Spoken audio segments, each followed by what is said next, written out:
Fala galera, tudo bem? Então sejam bem-vindos para o nosso segundo episódio do podcast do Fisiortopedia. Eu sou Leandro Fukuzawa, estou aqui com meu amigo Rafael Krasik Light. E aí, Rafael, tudo bom? Tudo bem, cara. E você? Tranquilo.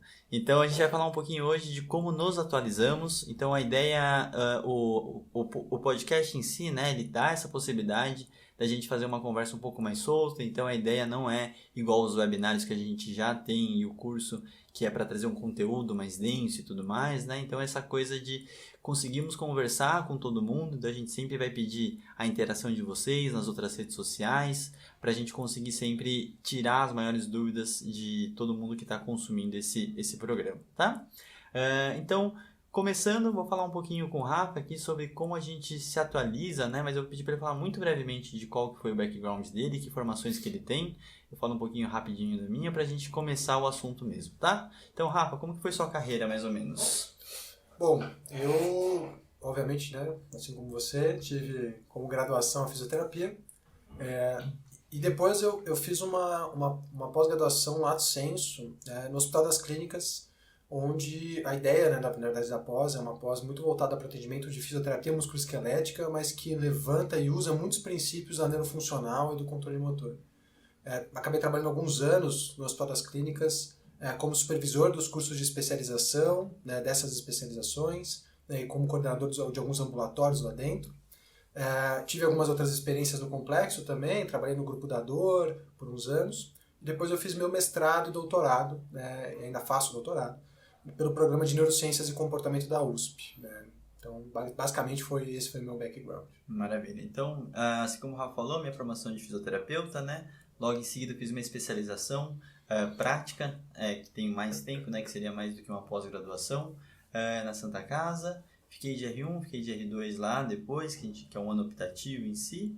E logo em seguida eu já parti para o mestrado, né? Dei um certo gap aí e o doutorado provavelmente eu comece ano que vem. E em cima disso a gente vai conversar um pouquinho das mudanças até de como que a gente se portava para se atualizar antes, né? No passado muito distante, que era a nossa graduação, e o que a gente faz hoje, como que é essa visão, né? Então, Rafa, o que você considera importante para um clínico estar se atualizando hoje em dia? Pô, eu acho que a gente tem que até se perguntar o que é estar atualizado, né? Perfeito. Isso mudou um pouco para mim, pelo menos, não sei para você, mas eu acho que ao longo da graduação, o ensino formal como um todo, né? Acho que não só na fisioterapia, mas em qualquer outra área, ele passa uma ideia de que a educação ela tem começo, meio e fim. É um processo que uma vez que você passou por ele, você aprendeu o que você tinha que aprender e acabou. E eu acho que isso é passado pra gente na graduação, isso é um pouco passado na especialização lá do senso muitas vezes, apesar de a gente ser estimulado a aprender a fazer busca científica, muitas vezes com problemáticas, principalmente nas mais práticas, né? Em modelo PBL, né, que é aprendizado por resolução de problemas, mas eu vejo que o que mudou na minha concepção de estar atualizado é que ao invés de pensar em quais lugares ou títulos eu teria que ter para saber fazer algo, eu comecei a pensar muito em quais as estratégias que eu tenho que conseguir manter ao longo do tempo para estar sempre sabendo sobre aquilo que está acontecendo. Eu acho que isso foi pelo menos a minha mudança ao longo do processo. Assim.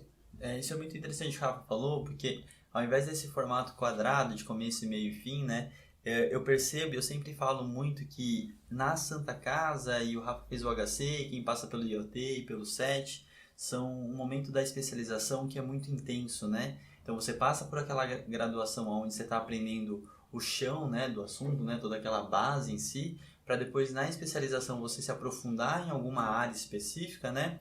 E aqueles momentos, principalmente da especialização, ele é tão intenso, a gente tem que fazer tanto esforço, que eu sinto que muitos deles já se sentem capazes ou sentem suficientes para estar fazendo o resto. E acabam abaixando muito a bola no processo do que é se atualizar, estudar, e aí não acaba tendo esse processo contínuo, né?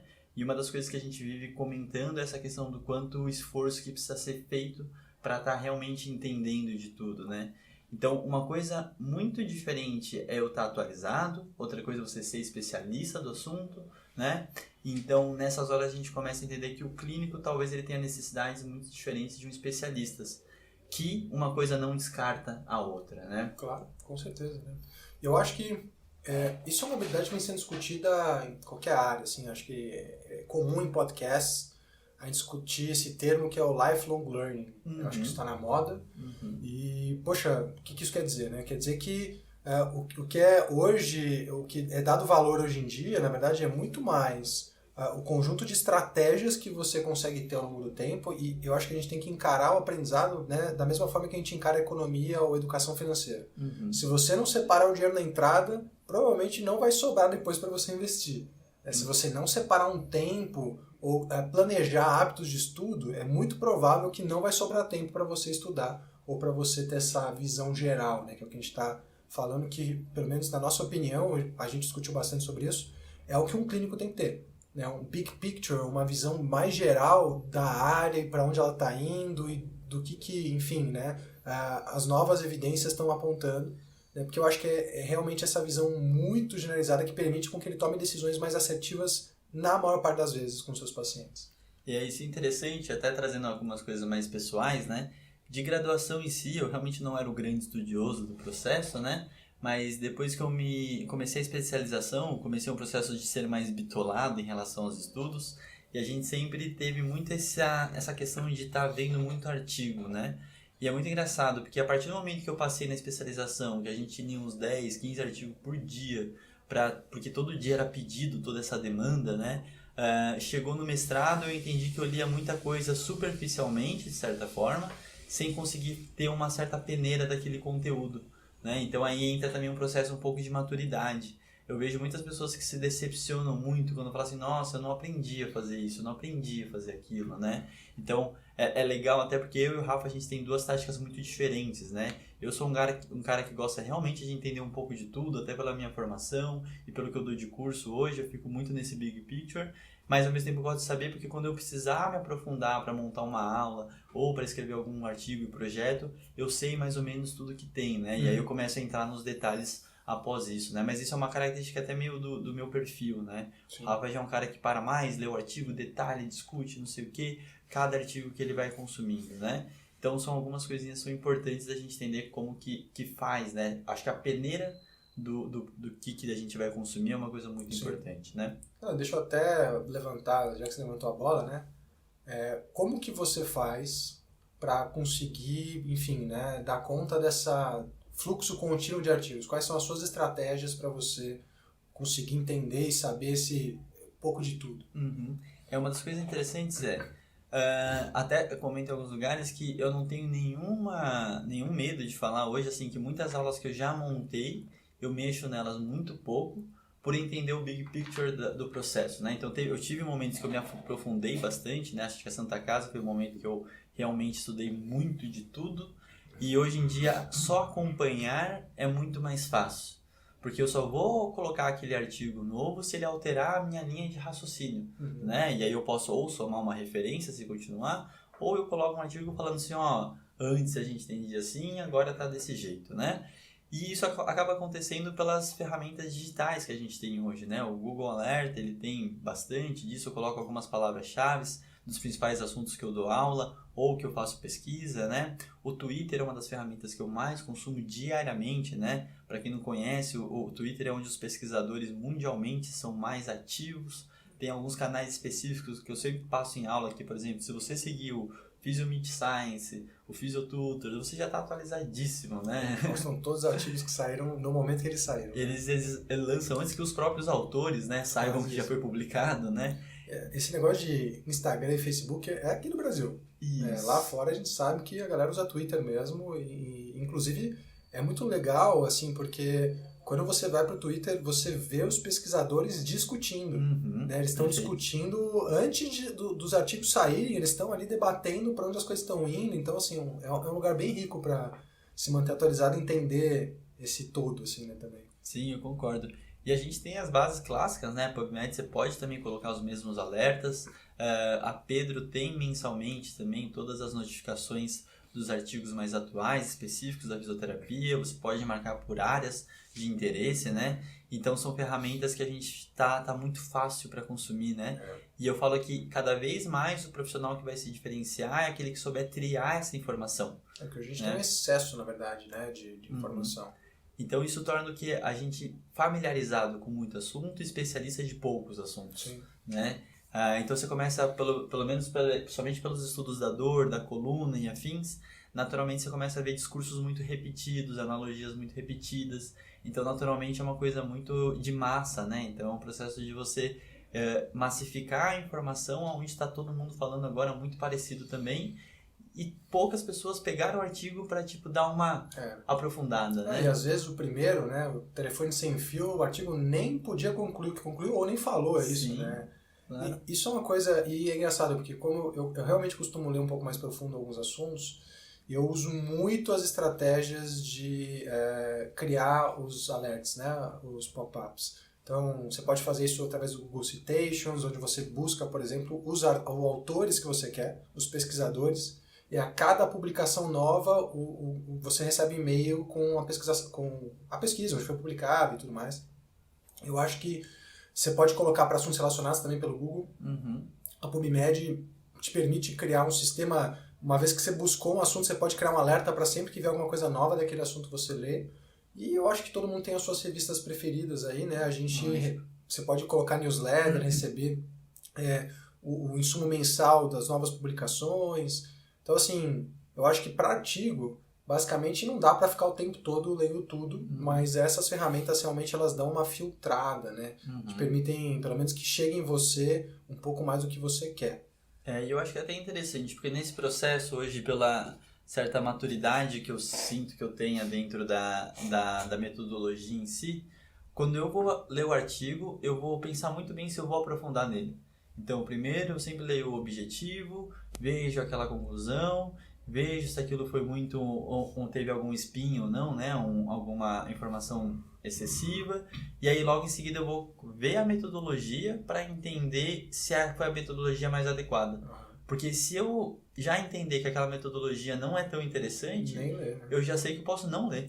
Provavelmente, né? A conclusão tirada não vai ser, né? Perfeito. Não vai poder ser tirada. E é muito interessante porque, por exemplo, se você fizer isso pela Pedro, por exemplo, a nota de corte 6, né, que a gente fala do artigo ser bom ou não, em alguns pontos específicos, a gente naturalmente já começa a pensar que eu posso... Não é pra gente ficar extraindo o melhor do paper, né? Porque às vezes você vai pegar na discussão uma informação de opinião do cara, sendo que o resultado dele não chegou lá, né? Então isso é uma coisa que a gente acaba falhando muito, porque a gente pega extrapolação de resultados e afins e acaba não realmente pegando a informação e também nem tendo senso crítico, né? Claro. Isso é uma coisa que eu acho que é bem, bem perigosa de alguma certa forma, tá? Puxando um pouquinho para outros assuntos, já que a gente está falando um pouco de atualização, os cursos de extensão, Rafa, como que você encara eles hoje e como que você escolhe os seus cursos de extensão na sua rotina hoje? Tá. Bom, eu acho que essa visão mudou muito ao longo do tempo, né? Eu acho que, como graduando, eu sempre fiz muito curso de extensão e, óbvio, eu acho que não tinha muito filtro naquela época, eu ia por indicação dos professores, mas eu estava sempre buscando coisas que iam me dar aquela mão, aquela técnica que falta, porque a gente sempre acha que tem uma bala mágica, né? Ainda mais quando a gente está na graduação. Hoje em dia, essa minha visão mudou muito assim, sobre os cursos, né, de extensão. Particularmente, como eu também acabo dando cursos de extensão, eu acabo indo atrás de cursos por dois motivos. O primeiro, quando o professor ou docente, né, que está dando o curso, ele é um facilitador daquele assunto. Né? O que eu chamo de facilitador? É um cara que sistematiza muito um assunto específico que eu não tenho tempo de estudar a fundo, mas eu acho que naquele momento vale a pena. E aí eu quero fazer aquele curso para entender o estado atual de evidência daquela área. Então essa é uma das coisas que me faz fazer um curso de extensão. A outra coisa, hoje, são os cursos que acabam dando um framework ou um raciocínio diferente sobre um assunto que eu também estudo. Né? Então, pegar, às vezes, algumas pessoas são sistematizadoras de conhecimento e estão encarando aquele assunto em macro de uma forma diferente. Eu gosto de fazer o curso para entender a didática, para entender o fluxo de raciocínio, para entender como que ele faz sentido daquela evidência. Né? E acabam sendo os dois motivos. Né? Ou uma facilitação de um assunto que, enfim, eu não tenho tempo, ou um cara que tem um senso crítico diferente naquele assunto. Isso é muito interessante, porque é uma coisa que eu critico muitos colegas de trabalho, porque eu vejo muita gente falando assim, não, todo ano eu vou investir e vou em um congresso e eu vou em um curso de extensão diferente, e eu estou me mantendo atualizado, né? Então fica um negócio que é muito pontual. E qualquer processo que for muito pontual, provavelmente você não vai conseguir, primeiro, digerir tudo, né? E eu gosto muito de dar a dica para qualquer curso de extensão que você for fazer, você ir de uma forma ativa, né? Então você já estudar a técnica, você tem que entender que no curso sempre vai ser 10 a 20% do que realmente existe sobre aquele assunto, porque ele já está peneirado, tem mais prática, dependendo do que for o assunto, né? Só que, por exemplo, se você fizer um curso de Maitland, né, com o Rubinho, que é um dos melhores cursos que eu acho que tem hoje, principalmente para recém-formados e afins, para você pegar uma mão na massa, se você ler os 3 livros do Maitland, você vai aprofundar muito mais no assunto, né? Então, lógico que ele já, com toda a experiência dele, já sabe como peneirar e chegar mais essa mão na massa, só que você já sabendo alguma coisa, você absorve muito mais. Se você chegar lá zerado do assunto, você acaba tendo muito pouco proveito, porque é tudo novo, né? Então é uma coisa que eu acabo sempre dando de dica. Eu falo, cara, estuda o assunto antes de chegar lá. Então você tem que chegar no mínimo familiarizado com o assunto. Porque se tudo que você está vendo for novidade, você não vai absorver. Eu acho que tem uma coisa legal que hoje a internet nos possibilita, né? E os cursos EAD.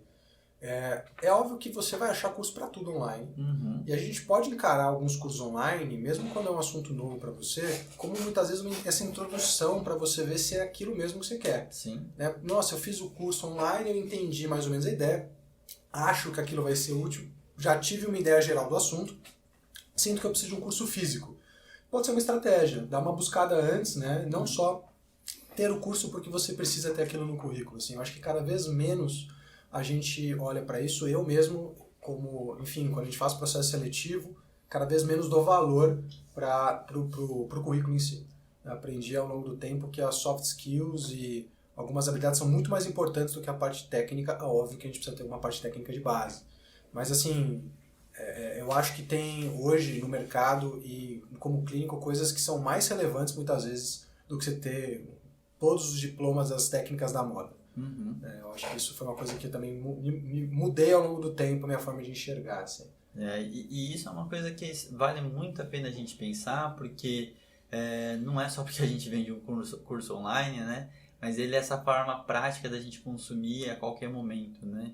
Então, facilitar, eu acho que nessa hora vale a pena pensar que cobrar um pouco da língua inglesa é importante, porque você vai ter muito mais opção, né? Se você entrar numa plataforma como o Coursera, ou Coursera, não sei como é que fala, o EDX, você tem específicos da fisioterapia, que é a MedBridge, são todas na língua inglesa e são todos professores que são referências no assunto literalmente, né? Então, como que você pensaria que você vai poder assistir a qualquer momento um curso do Adrian Lowe, por exemplo, né? Então lá tem todo um curso completo, específico da parte de educação, de não sei o quê. Então, assim, tá muito acessível tudo isso, né? Então, todos esses cursos online, eles são plataformas essenciais que a gente tem que consumir, tá? Então, já puxando nessa parte, né? Eu acho que a EAD, eu acho que ela não é aquela questão, pessoal, não é que a gente quer a graduação em EAD, né, à distância, mas a gente entender que esse ensino à distância, ele é um potencializador e otimizador de tempo, né? Então, não é substituir o processo físico, né? Eu acho que nunca vai ser isso, porque uma das outras formas que eu acho muito interessante, que eu gostaria de deixar de sugestão, é você criar comunidades ou grupos de pesquisas e de ensino, né?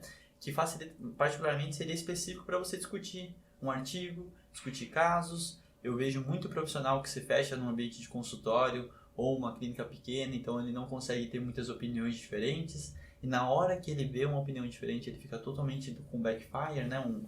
Acaba tendo essas discussões, porque fala, não, como assim? Essas pessoas estão pensando totalmente diferente do que eu faço, né? E eu faço e dá certo no meu dia, né? Então você vê uma certa dificuldade de abrir para o diferente.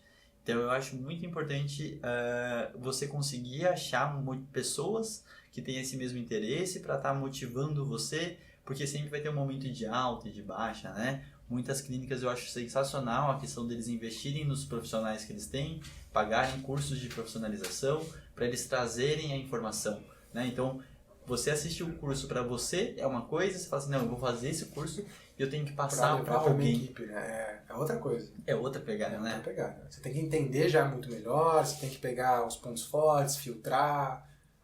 O ato de ensinar, eu acho que é o ato máximo de aprender também, né? Sim. Para ensinar, você realmente tem que ter entendido o assunto.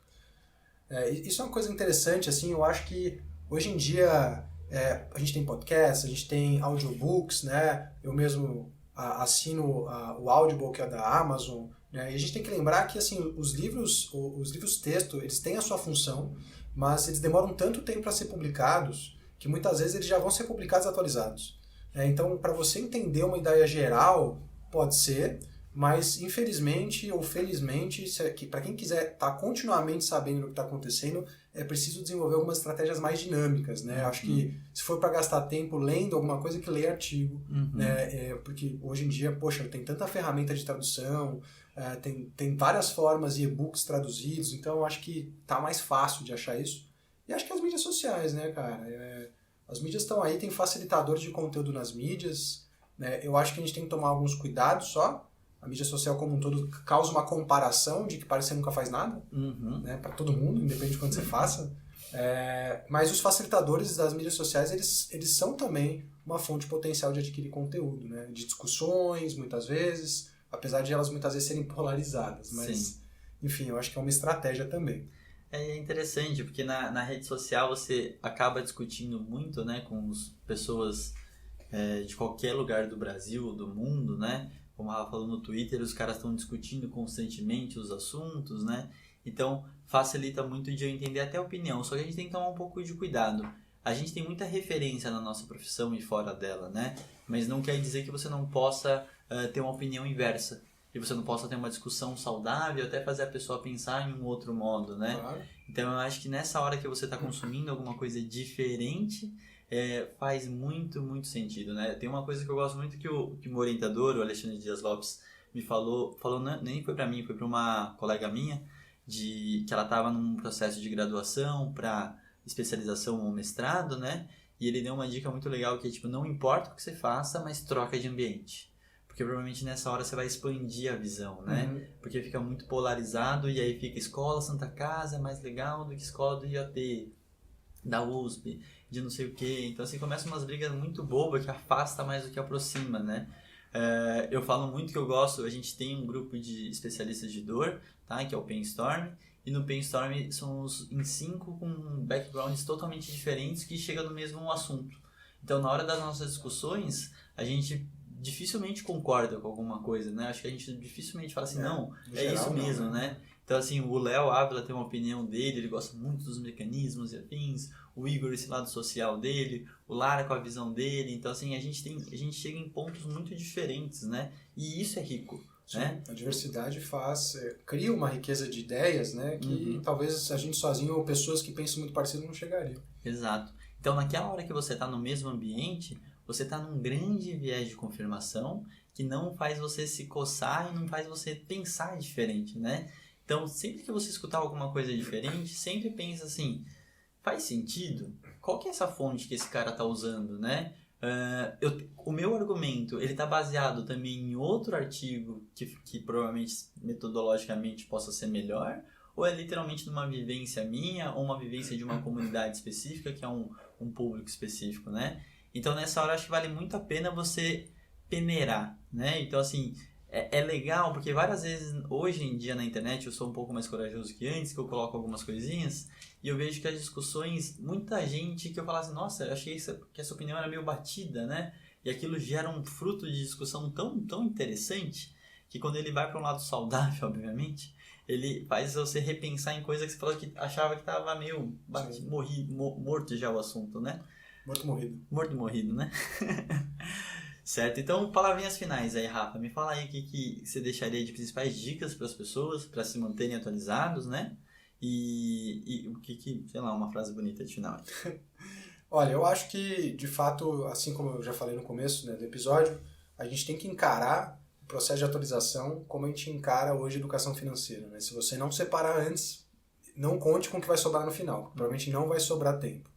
Você vai ter outras prioridades, você vai encaixar outras coisas, nunca vai dar tempo se você ficar esperando ter tempo. E eu acho que assim, o clínico ele tem que assumir que o processo de atualização, para ele, não necessariamente precisa ser o mesmo do processo que um especialista que estuda e pesquisa um assunto específico vai ter.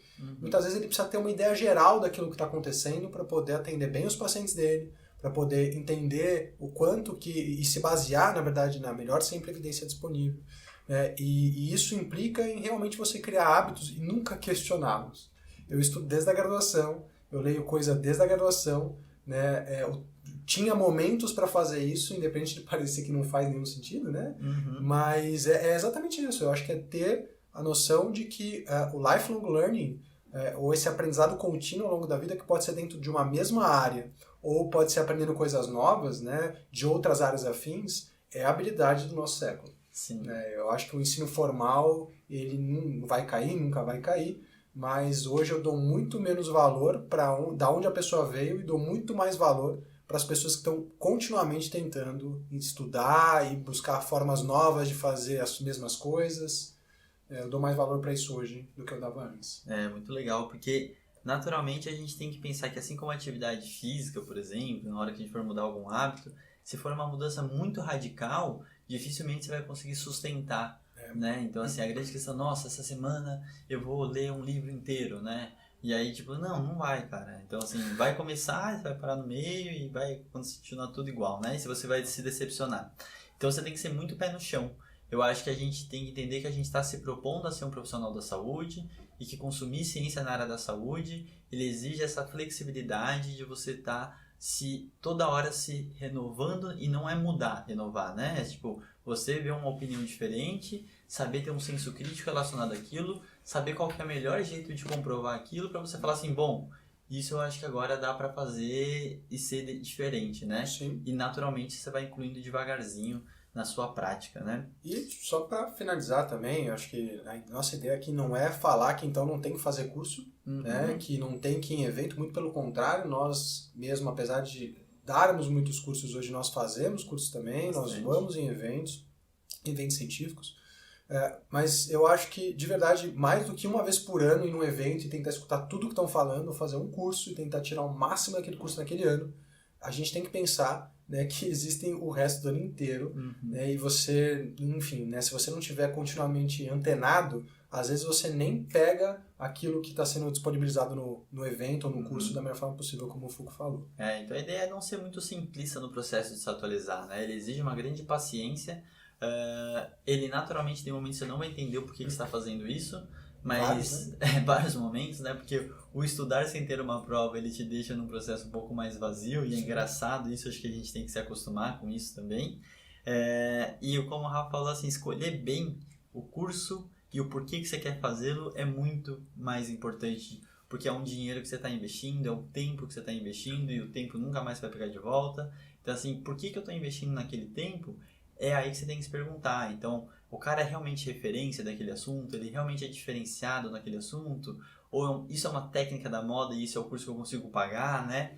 Então, eu acho engraçado porque se você for um cara que está na graduação ou recém-formado, é uma época um pouquinho mais de consumir mais volume, né? Só que aí você tem que sempre manter o seu senso crítico, e aí naturalmente você vai ver que você vai peneirar de uma forma diferente a cada época da sua vida, né? Então, assim, um curso hoje, depois de 10 anos de formado que eu faço, é totalmente diferente do que eu escolheria num curso no meu começo da graduação, né? Com certeza. Então, isso é uma coisa bem relevante vocês entenderem e falar assim, qual que é a melhor forma que eu consigo aprender, entender, então se conheça em relação a isso, e naturalmente entenda as necessidades e como você vai utilizar. E como eu falei, aquilo ou é um começo, né, do seu estudo, ou ele é um aprimoramento do que você já está estudando. Nunca pense que o curso de extensão é uma fase pontual de aprendizado.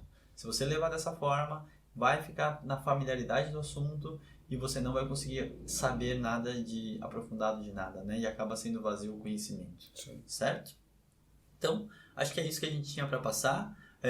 Então, agradeço para vocês que escutaram aqui o podcast. A gente vai trazendo assuntos, sempre com esses assuntos um pouquinho mais fáceis de conversar, é sempre uma conversa um pouco mais solta, diferente do webinário e do curso em si. E a gente agradece a presença de todos. Então, agradeço de novo aqui, Rafa, e até a próxima. Até a próxima, pessoal. Valeu!